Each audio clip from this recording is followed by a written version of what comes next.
जय हिंद बच्चों। तो हम आपके लिए अर्धवार्षिक परीक्षा 2024-25 के लिए विषय भौतिक विज्ञान का कक्षा 12 का प्रश्न पत्र लेकर आए हैं। ये आपकी अर्धवार्षिक परीक्षा 2024-25 के लिए बहुत महत्वपूर्ण है, तो आप लोग इस प्रश्न पत्र को पूरा देखिएगा। और जो है इसमें जितने भी क्वेश्चंस आपको दिए गए हैं वो क्वेश्चंस आपको प्रॉपर अच्छे से याद कर लेना है, जिससे आपका हाफ ईयरली जो एग्जाम है अच्छे से हो सके। उससे पहले अगर आपने अभी तक चैनल को सब्सक्राइब नहीं किया है तो आप चैनल को सब्सक्राइब कर लीजिए और वीडियो को भी लाइक कर दीजिए, जिससे आने वाली वीडियो नोटिफिकेशन आप तक पहुंचती रहे। और टेलीग्राम और व्हाट्सएप ग्रुप को ज्वाइन करना ना भूलिएगा, जिससे आपको इम्पोर्टेंट अपडेट्स, नोट्स वगैरह पीडीएफ्स आपको वहां पर प्रोवाइड की जा सकें। तो चलिए आज का वीडियो शुरू करते हैं। यहाँ पर खंड का आता है, जिसमें हमको जो है ऑब्जेक्टिव क्वेश्चंस देखने को मिलते हैं। जैसे पहला क्वेश्चन है, वैद्युत क्षेत्र की तीव्रता का मात्रक है। तो वैद्युत क्षेत्र की तीव्रता का मात्रक क्या होता है? न्यूटन प्रति कूलाम्ब। क्या होता है? न्यूटन प्रति कूलाम्ब होता है। तो यहाँ पर इसका राइट आंसर क्या हो जाएगा? तो इसका राइट आंसर आपका सी वाला करेक्ट हो जाएगा। न्यूटन प्रति कूलाम्ब क्या हो जाएगा? न्यूटन प्रति कूलाम्ब हो जाएगा। ऑप्शन सी यहाँ पर आपका करेक्ट हो जाएगा। नेक्स्ट है, एक इलेक्ट्रॉन वोल्ट का मान होता है। तो एक इलेक्ट्रॉन वोल्ट का मान होता है 1.6 इंटू 10 की घात माइनस के 19 जूल। क्या होता है? 1.6 इंटू 10 की घात माइनस के 19 जूल। तो यहाँ पर इसका राइट आंसर क्या हो जाएगा? ऑप्शन नंबर यहाँ पर आपका बी करेक्ट हो जाएगा। 1.6 गुणा 10 की घात माइनस के 19 जूल। नेक्स्ट है, एक संधारित्र की धारिता निर्भर करती है। तो एक संधारित्र की जो धारिता है वो के पर यानी कि परावैद्युतांक पर और उनकी बीच की दूरी डी पर निर्भर करता है। तो यहाँ पर अगर हम लोग इसके हिसाब से ऑप्शन देखेंगे तो ये होगा प्लेटों के बीच अंतराल पर, यानी कि प्लेटों के बीच की दूरी कितनी है। तो यहाँ पर इसके हिसाब से आंसर आपका राइट क्या हो जाएगा? तो राइट आंसर आपका ऑप्शन डी आपका यहाँ पर करेक्ट हो जाएगा, प्लेटों के बीच अंतराल पर। नेक्स्ट है, वैद्युत धारा घनत्व जे तथा अपवाह वेग वीडी में क्या संबंध है?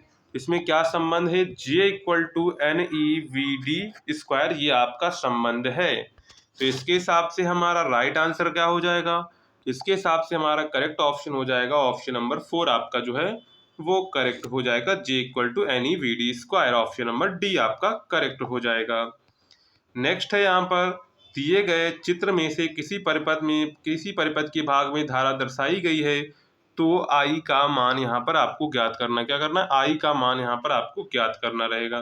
तो इसमें होता क्या है, जितनी धाराएं एक तरफ जा रही हैं और जितनी धाराएं अलग दिशा में जाए, दोनों को जोड़ के अंतर कर देना होता है और आई का मान हमारा निकल आता है। तो यहाँ पर देखेंगे ये दोनों धाराएं इधर जा रही हैं, तो इन दोनों को जोड़ेंगे 6 बनेगा। ये दोनों इधर जा रही हैं, माइनस कर देंगे 1 प्लस 1.6 और यहाँ से आई का मान निकल कर क्या आ जाएगा? 6 माइनस के 2.3 करेंगे तो आएगा आंसर 3.7। तो यहाँ पर राइट आंसर क्या हो जाएगा? 3.7 एम्पियर। ऑप्शन नंबर यहाँ पर आपका जो है ऑप्शन आपका बी यहाँ पर करेक्ट हो जाएगा। क्या करेक्ट हो जाएगा? ऑप्शन बी यहाँ पर आपका करेक्ट हो जाएगा। 3.7 एम्पियर क्या हो जाएगा? 3.7 एम्पियर। नेक्स्ट है, गतिमान आवेश उत्पन्न करता है। तो गतिमान आवेश उत्पन्न करता है, तो गतिमान आवेश जो है वो विद्युत एवं चुंबकीय क्षेत्र दोनों उत्पन्न करता है। तो ऑप्शन नंबर यहाँ पर आपका जो है सी करेक्ट हो जाएगा। क्या करेक्ट हो जाएगा? ऑप्शन नंबर यहाँ पर आपका सी करेक्ट हो जाएगा। इसके बाद देखते हैं नेक्स्ट क्वेश्चन आपका क्या कह रहा है। इसके बाद खंड खा आता है। तो खंड खा में हमको क्या करना होता है? यहाँ पर हमको जो है क्वेश्चंस दिए जाएंगे अति लघुत्तरीय टाइप के, जिनको आपको 1 वर्ड में आंसर्स करने होते हैं। वाटहीन धारा का क्या अर्थ है, ये आपको यहाँ पर बताना है। इसके बाद है, अवतल लेंस में प्रथम फोकस की परिभाषा दीजिए। यानी कि अवतल लेंस में प्रथम फोकस क्या होता है, उसकी आपको यहाँ पर परिभाषा देनी है। इसके बाद है, म्यू नॉट और एप्सिलॉन नॉट का मान ज्ञात कीजिए। तो इसका मान होता है 1/c², जहाँ पर c होता है क्या होता है? निर्वात में वेग। क्या होता है? निर्वात में यानी प्रकाश की चाल। क्या होता है? प्रकाश की चाल। नेक्स्ट है, बेवर किस भौतिक राशि का मात्रक है? क्या है? बेवर किस भौतिक राशि का मात्रक है? तो बेवर किस भौतिक राशि का मात्रक है? तो ये चुंबकीय फ्लक्स का मात्रक है। किसका मात्रक है? चुंबकीय फ्लक्स का मात्रक है। किसका है? चुंबकीय फ्लक्स का मात्रक है। नेक्स्ट है, अनुनादी आवृत्ति किसे कहते हैं? क्या है? अनुनादी आवृत्ति किसे कहते हैं, ये आपको बताना है। नेक्स्ट है 1 फैरड में कितने पिको फैरड होते हैं। तो 1 फैरड में कितने पिको फैरड होते हैं, तो 1 फैरड में 10 की घात 12 पिको फैरड होते हैं। कितने होते हैं, 10 की घात 12 पिको फैरड होते हैं।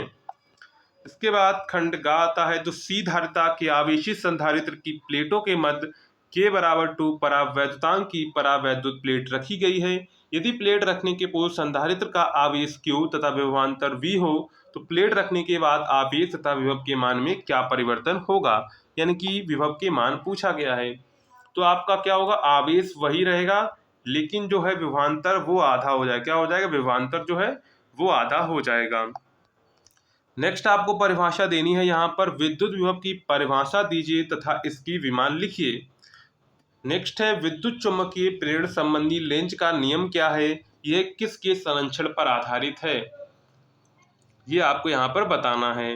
नेक्स्ट है चुम्बकीय द्विध्रुव की परिभाषा तथा मात्रक लिखिए, इसका निवारण भी आपको करना है। यहाँ पर सिर्फ है विद्युत चुम्बकीय द्विध्रुव की परिभाषा लिखिए, ये नहीं है, इसको काट देंगे। खंड गा पर यहाँ पर हम आते हैं, तो खंड गा में क्या कहा गया है, फ्लेमिंग के बाएं हाथ का नियम लिखिए, यानी कि फ्लेमिंग का बाएं हाथ का क्या नियम है वो आपको याद कर लेना है। नेक्स्ट है विशिष्ट प्रतिरोध की परिभाषा दीजिए, विशिष्ट प्रतिरोध का मात्रक तथा विमाएं लिखिए। तो यहाँ पर आपको विशिष्ट प्रतिरोध की परिभाषा लिखनी है और विशिष्ट प्रतिरोध का मात्रक क्या है, उसकी विमाएं क्या है वो आपको लिखनी है। नेक्स्ट है प्रत्यावर्ती धारा के वर्ग माध्य मूल मान का व्यंजक प्राप्त कीजिए। किसी प्रत्यावर्ती धारा का शिखर मान 10√2 एम्पियर है, धारा का वर्ग माध्य मूल मान ज्ञात कीजिए, यानी कि धारा का वर्ग माध्य मूल मान आपको ज्ञात करना है।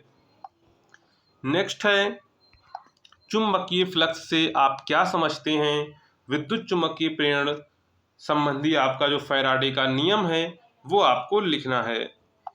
नेक्स्ट है विद्युत द्विध्रुव की अच्छी स्थिति में किसी बिंदु पर विद्युत क्षेत्र की तीव्रता के सूत्र का निगमन आपको यहाँ पर करना है। इसके बाद क्वेश्चन नंबर 5 आता है, भूचुंबकत्व के विभिन्न अवयव क्या हैं, इन्हें परिभाषित कीजिए। इसके बाद इसी में खा क्वेश्चन है, विद्युत क्षेत्र में विद्युत द्विध्रुव को घुमाने में किए गए कार्य का सूत्र प्राप्त कीजिए। तो ये जितने भी जो आपके डेरिवेशन आ रहे हैं, डेरिवेशन इंपॉर्टेंट हैं, तो आपको इनको प्रॉपर अच्छे से याद कर लेना है। नेक्स्ट है पीएन संधि डायोड की अग्र अभिनत में स्थित परिपथ बनाकर अभिलाक्षणिक वक्र खींचिए तथा व्याख्या कीजिए, यानी कि पीएन संधि जब अग्र अभिनत में होता है तो उसका आपको परिपथ बनाकर उसका अभिलाक्षणिक वक्र खींचना है। इसके बाद इसी में गा क्वेश्चन आपको देखने को मिल जाता है, मुक्त इलेक्ट्रॉनों के अनुगमन वेग से आप क्या समझते हैं, अनुगमन वेग के सिद्धांत के आधार पर ओम का नियम निगमित कीजिए। इसके बाद इंग्या क्वेश्चन है, प्रत्यावर्ती परिपथ का शक्ति गुणांक क्या होगा यदि परिपथ में क्या हो, शुद्ध प्रतिरोधी हो, शुद्ध प्रेरकी हो और शुद्ध धारिता हो। तो इस पे आपको शक्ति गुणांक की गणना करनी है। इसके बाद खंड इंग्या आता है। अब यहाँ पर हमको अथवा करके दो दो क्वेश्चंस दिए जाएंगे, दोनों में से आपको कोई एक यहाँ पर करना रहेगा। जैसे पीएनपी ट्रांजिस्टर के उभयनिष्ठ उत्सर्जक व्यवस्था का परिपथ आरेख बनाकर अभिलाषी वक्र खींचिए और व्याख्या कीजिए। ये इंपॉर्टेंट है, ये पूछा भी जाता है, तो आपको इसको प्रॉपर याद कर लेना है।